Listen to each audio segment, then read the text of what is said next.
What's up, guys? Welcome back to another episode of Donnie Does It. Today we are working on the 85 4Runner, and our goal is to get these in the truck. Stay tuned.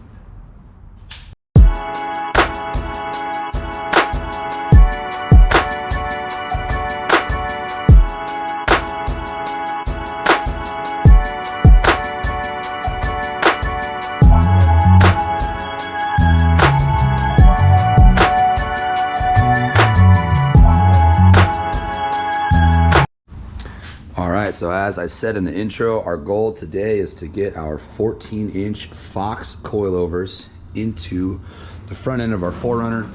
Started mocking up some of the shock towers. I actually have this one welded already. Just needs to get a little bit of grinding and paint. And then we're gonna get them in here. And I did a little bit of pre-work for you guys. You don't have to see me just doing a bunch of grinding again. Cleaned up the frame a little bit. Obviously I will clean up, this whole area before we start welding. Did have to make some clearance in the fender well, as well as a little bit on the body of the motor mount. I have to cut a little chunk out of that in order to get it to sit far enough back in the frame. And no big deal, just a cutoff wheel went right by it. And that was actually just a cage to kind of protect the rubber on that. So I'm not real concerned with that, but our goal is to have the tower up in here, the shock to come down right through here and avoid this track bar mount. So I think the plan is to put the lower link mount right about there, run this up in line with where the old one was. I actually am gonna keep this here because I think this is a great spot to build in some sort of bump stop. It lands right here, and if I just put a little bit of a top onto this, we'll have a nice spot for this to come into contact if we need to make a bump stop. Maybe put a little rubber jounce right there and then boom, bump stop. So I'm gonna leave that there as long as the coil clears this as it comes by it, which it should. Yeah, so let's get after it. All right, so first things first, we are using the Barnes four-wheel drive shock towers. These are pretty cool. They come pre-bent, but there is a little bit of finish welding that you have to do, and that is to line up the tabs on the inside. Went ahead and just did some washers here. I will put a bush in there so this has some nice left to right, but want to get them centered in your tower and get them tacked in, remove everything. You don't want to weld near your shocks because you will get BBs on these and that will blow your seals, and you want to make sure you don't weld anywhere near your shock. One thing I ran into yesterday is that this upper mount hole is different than the lower mount hole. And so when I went to bolt in the one that I had finished welded, it actually didn't fit. So the first thing I want to do today is trim some of this down. I'll probably take off, about 1/8 of an inch down that way and allow for that shock to get in there and get it bolted up. Mock it up in this side and just kind of make sure we're on the right track. So let me get that done and I'll bring you back. Okay, made some cuts there. Now that is going to clear just fine. Now this will be spaced out just a little bit, so should have plenty of room there, but now I can get that one built. I will try to probably set these in here and try to make the same adjustments. I don't know how well I'll be able to do that, but I should be able to get it pretty close. Okay, so I've officially made some adjustments here. This one is not very pretty because I had to do it in the actual tower, so I tried to get in as best I could, but you know what? Nobody's gonna see that anyway, so don't get it right, just get it done. That's our motto here. So let's get this thing bolted up and see what happens.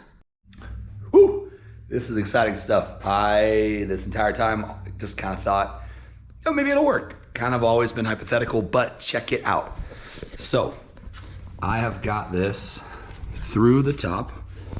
Backside of this, we'll figure out a nice place to kind of mount our reservoirs there. But through here, coming down, I've got it all the way. I've got the axle drooped, just about all the way out. I mean, it's on the jack, but I don't really want it to droop all the way anyway because you don't want your shock to bottom all the way out. So this will probably have some limit straps to keep it from doing that. But if we push this back up against the frame, I move this just to right above the steering stops there. We'll just kind of set that in there. This is going to clear our track bar mount. I believe it's going to clear this at full droop, but we may end up having to get rid of this bump stop mount here, which is sad, but not the end of the world. I don't really care that much. It's not necessary, and I can put, you know, a mount anywhere else. And that's only because, you know, the axle is going to swing or travel in an arc as it goes back and forth. So as that side starts to come up, this may pull over just a little bit more that way. I just have to kind of cycle it through and see, but for now, those fit, and I am really excited. Now, moving forward, Trail Gear is nice enough to supply us with these mock-up strips, and these strips are the same length, eyelet to eyelet, as my shocks.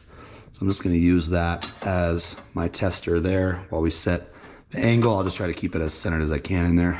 I also have one for full stuff, so I can get an idea of where this is gonna live at full stuff without having to try to, you know, retract the shock all the way back into the body. Just bolt that in there, and as you can see, this needs to come up out of the way a little bit for us, but as you can see here, this will actually, well, you get the idea. It's the length of the shock at full stuff. So we'll be able to see, you know, at what angle this is going to live if I bolt that in. So, you know, all in all, I'm excited. This is coming out really good. So let's keep after it. Okay, I got this one all welded up. I had a little bit easier time getting in there, kind of knowing what I was doing the second time around. You can see there's a lot better penetration all the way through. So definitely like the way this one turned out. The other one I just added a lot more weld to, but they're both going to be equally as strong. I think I'm going to throw a couple of coats of self-etching primer on here just so that they're already a little bit pre-painted before we start tacking them in the truck. Okay, well, we threw a couple of coats of paint. Not even really a couple coats. I kind of just blasted them because I don't really care about runs. Not real concerned with the paint aesthetics on there, but I'm gonna let those dry while we prep our axle tube side, because I'm gonna get the lower link mount put in right there. So I need to kind of clean this up, make a little spot for that, and then we're gaining. Oh my gosh, you guys got to see this. This is something that very rarely happens in my adult life anymore, and that is everything going right. I've got the shock, tower mounted, everything's in, and check out this travel. We have got all of our travel that we want. Obviously the springs aren't in it. It's not what we're concerned with right now. Just wanted to move the shock through its full motion, and I've got it, you know, essentially all the way up into our track bar to oil pan clearance, which is not something that I can really change, right? So that's kind of where it's just gonna have to stop, right about there, unless we can put some sort of S-bend in our track bar to give us a little bit more clearance. I haven't necessarily figured that out, but we've got, you know, about 1.5 inches in here or so to keep that from bottoming out our shock. It's all in there. It is all packaged. It's mounted up top. It's mounted down below. Nothing, as far as I can tell, is hitting. I am in a position to probably finish weld this out and be done with it. And that is so exciting. Look at it from the inside. We've cleared everything. Headers. I mean, AC line clears by a couple, you know, millimeters, and every millimeter counts. Guys, we're in business. We are in business now. I can repeat this other side, and it'll be able to sit on its own weight. I can't believe it. I'm so excited. This is a culmination of a lot of effort. I almost want to bolt a tire in there and see how it clears, but maybe I will. Let's do that. Okay, so I didn't get a tire on here. Ran into a bit of a snag. I came over here to mock up this tower side just to kind of see how it would sit. And if you'll notice, there is my steering rag joint on the other side of the column. And there's the steering box. So gotta get it from there to there. Not really any room in between the header there.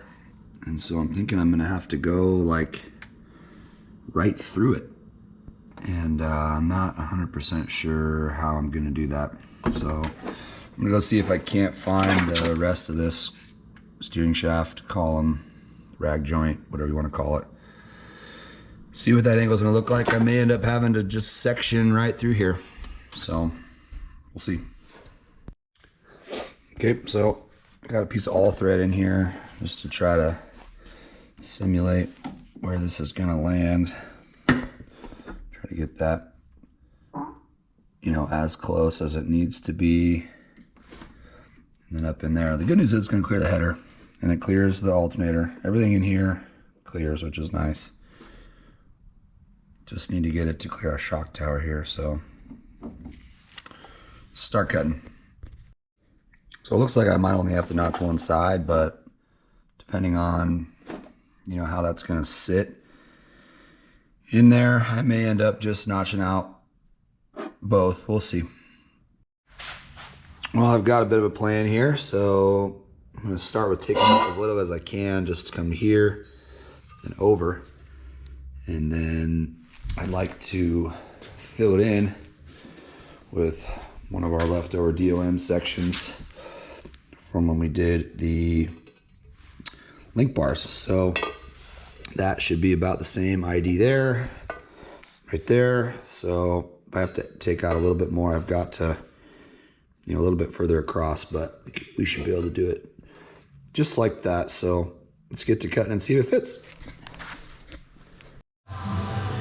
Well, got a piece cut. I got a hole cut. And now I'm gonna try to stuff that in there. And it should work out pretty good, actually. It'll look a lot nicer when it's all tacked in, or burned in. I'm pretty defeated, actually. I'll show you why. I thought that I needed a little bit more angle going up into there, and so I turned it up a little bit, but it turns out I actually needed to go down. So I missed. That's a big bummer. You missed it, Dad? Sure did. I didn't know that. Now you do. This is the best time ever.